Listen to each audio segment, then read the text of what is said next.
मशरक़ वस्ता और दुनिया भर की सूरत हाल ने इस वक्त पाकिस्तान को भी शदीद मुतासर किया है। खासतौर पर पाकिस्तान की स्टॉक मार्केट में हमने देखा था, जो गुज़िश्ता हफ्ता था वहाँ भी जब कारोबार का आगाज़ हुआ था तो एक ही दिन में 15-16 हज़ार पॉइंट्स की कमी हुई थी। एक बड़ा मार्केट में क्रैश की सिचुएशन पैदा हुई थी, एक बहुत बड़ी सूरत हाल थी। और उसके बाद फिर हमने देखा थोड़ा थोड़ा करके मार्केट ने रिकवर किया, चूँकि एक मौके पर तो ये मार्केट इतना बेहतरीन तरीके से ग्रो कर रही थी कि 190 के इंडेक्स को भी क्रॉस कर चुकी थी। लेकिन पिछला हफ्ता और फिर जब ये हफ्ता शुरू हुआ तो एक बार फिर पहले दिन ऑलमोस्ट 13,000 पॉइंट्स मार्केट से निकले। फिर थोड़ा थोड़ा मार्केट ने दोबारा से रिकवर ज़रूर किया, लेकिन अब भी जो सूरत हाल है ऐसा लग रहा है कि अब ये स्टॉक मार्केट 1,50,000 से 1,60,000 के दरमियान ही रहेगी। और ये इसका स्टैंडर्ड इंडेक्स रहा था जब रहेगा, जबकि हमने साल के शुरू में ये प्रेडिक्शंस भी सुनी थी कि इस साल के आखिर तक ये 2.5 लाख भी क्रॉस कर जाएगा इंडेक्स और बहुत तेज़ी से स्टॉक मार्केट ने ग्रो करना है। लेकिन जैसे ही ये मशरक़ वस्ता में सूरत हाल की तब्दीली हुई है उसके बाद बहुत ज़्यादा उतार चढ़ाव की कैफियत आ रही है और जो ग्रेजुअली एक डाउनवर्ड ट्रेंड है वो अब कितने खदशात इस वक्त इन्वेस्टर के जहनों में लेकर आ रहा है और आने वाले दिनों में क्या सूरत हाल रहेगी, इस पर हम बात करेंगे। अहमद चनाय साहब स्टॉक एक्सचेंज के हमारे साथ मौजूद हैं। अहमद साहब, बहुत शुक्रिया प्रोग्राम के लिए, आपने वक्त निकाला। आलमी सूरत हाल जब जब तब्दील होती है, कहीं कोई जंगी कैफियत बनती है तो सबसे पहले पाकिस्तान मुतासर होता है। हमने देखा फ़ौरन ऑयल प्राइसेस बढ़ी, इन्फ्लेशन रेट उससे बढ़ना शुरू हो जाएगा। पॉलिसी रेट को ज़रूर अभी स्टेबल रखा गया है, लेकिन अगर यही हालात बरकरार रहे तो कोई बैद नहीं कि आगे वो भी बढ़ जाए। तो अभी स्टॉक मार्केट में जो सूरत हाल है, हर हफ्ते के आगाज़ में हम पहले ही दिन देखते हैं बहुत बड़ी तादाद में पॉइंट्स निकल जाते हैं, फिर आहिस्ता आहिस्ता थोड़ी रिकवरी होती है। तो ये सूरत हाल अभी इसी तरह से प्रोलॉन्ग करेगी ईद के बाद भी? बिस्मिल्लाहिर्रहमानिर्रहीम। देखिए, पाकिस्तान की स्टॉक मार्केट बड़ी सेंसिटिव मार्केट है और सेंसिटिविटी की वजह से जो है वो पाकिस्तान के मार्केट की फ्लक्चुएशन जो है वो बहुत ज़्यादा है। लेकिन मैं ये समझता हूँ कि जो पिछले दिनों इसराइल और ईरान की जो वॉर हुई उसके नतीजे में ज़ाहिर है ऑयल का बहुत बड़ा बहरान आया और ऑयल जो है वो $100 के ऊपर टच कर गया, $119-120 में पहुंच गया। तो ये लोगों का ये ख्याल था कि जो हमारी कंपनीज हैं उनकी जो प्रॉफिटेबिलिटी है, उनकी प्रोडक्टिविटी है, उस पर बड़ा असर पड़ेगा और इस वजह से जो है वो मार्केट ने बड़ा शार्प डिक्लाइन किया। और जैसे ही ये खबर मिली कि नहीं ये वॉर जो है वो ख़त्म होने जा रही है, हमले जो है वो सबसाइड हो रहे हैं, तो इसके बाद जो सबसे बड़ी बात हुई वो ये हुई कि ऑयल के प्राइसेस भी कम होना शुरू हुए। आपने देखा कि मार्केट ने बहुत बड़ा रिबाउंड किया, 11-12 हज़ार पॉइंट रिबाउंड पे आए हम। फाइनली 9,600 पॉइंट पे कल बंद हुई और आज जो है वो तकरीबन मार्केट बराबर रही। तो मैं समझता हूँ कि लोगों को ये एहसास है कि पाकिस्तान की मार्केट में बहुत बड़ी डेप्थ है और इसको कैपिटलाइज करना जो है वो चाहिए। तो जो रेट्स गिरे हैं उन रेटों पे अच्छी बाइंग नज़र आ रही है और आगे आने वाले दिन मैं ज़ाती तौर पर समझता हूँ कि मार्केट के लिए बहुत अच्छे साबित होने चाहिए। तो अहमद साहब, जो मॉनेटरी पॉलिसी में जो हमें एक सिंगल डिजिट में उसको आते हुए देखना था, जो एक्सपेक्टेशन थी वो पूरी ज़ाहिर नहीं हो सकी इन हालात में, तो फिस्कल स्पेस ही नहीं है। अब आगे भी अगर मॉनेटरी पॉलिसी यहीं इंटैक्ट रहती है, ये हालात थोड़े से ज़रा मुश्किल रहते हैं, तो मार्केट दोबारा ग्रो करेगी, अपने वो 190 या 195 वाले मार्क तक पहुँचेगी या मज़ीद भी इसने आगे ग्रो करना है अभी? देखिए, सबसे पहले तो मैं डिस्काउंट रेट पे बात कर लूँ कि डिस्काउंट रेट हमारा जो है वो हम काफ़ी एक्सपेक्ट कर रहे थे कि इस महीने के अंदर जो है वो 2 से 3% गिरना चाहिए। फेडरेशन ने भी जो है, एफपीसीसीआई ने भी जो है वो इसकी पुरजोर तायद की थी। लेकिन जो हालात पैदा हुए और जो ऑयल की प्राइसेस डबल हो गई ऑलमोस्ट, तो मैं समझता हूँ कि एक टर्न अराउंड आ गया। फिर ये एक्सपेक्टेड ये भी था कि शायद डिस्काउंट रेट को बढ़ाया जाए, लेकिन मैं समझता हूँ कि गवर्नमेंट ने जो है वो एक प्रूडेंसी का मुजाहरा किया और डिस्काउंट रेट को वही मेंटेन किया। डिस्काउंट रेट मेंटेन होने की वजह से जो खदशात थे कि और जो है वो इन्फ्लेशन के या और महंगाई के या और इसके बाद जो है कि स्टॉक मार्केट गिरेगी, वो मेरा ख्याल है कि वो डाउनवर्ड ट्रेंड रुक गया और मार्केट जो है वो एक स्टेबिलिटी की तरफ जाने लगी है।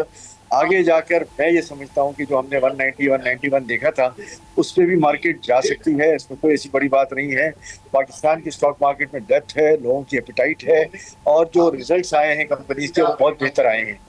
और अहमद साहब, जो इस वक्त फॉरेन इन्वेस्टर्स का अब जो थोड़ा सा कॉन्फिडेंस होगा वो कितना शेकी होगा? हमारे लोकल इन्वेस्टर इस वक्त क्या सोच रहे हैं? चूँकि एक एक दिन में जब इतनी बड़ी बड़ी गिरावट आ रही तो इसका मतलब कि बहुत ज़्यादा प्रॉफिट टेकिंग हो रही है, बहुत ज़्यादा करेक्शन हो रही है, तो हफ्ते के आगाज़ में ऐसा लग रहा है कि लोग बहुत ज़्यादा मोहतात हो जाते हैं, थोड़ा सा ओवर कॉशियस जाकर सोच रहे हैं। देखिए, मैं ये समझता हूँ कि मार्केट लॉन्ग टर्म मार्केट है। आप अगर शॉर्ट टर्म विजन के साथ जाते हैं तो मार्केट में हमेशा जो आपकी सक्सेस नहीं रहती। लॉन्ग टर्म विजन के साथ जाएंगे तो मार्केट बढ़ती भी है, घटती भी है, रिएक्ट भी करती है, लेकिन इन द लॉन्गर रन जो है वो आप प्रॉफिट में रहते हैं।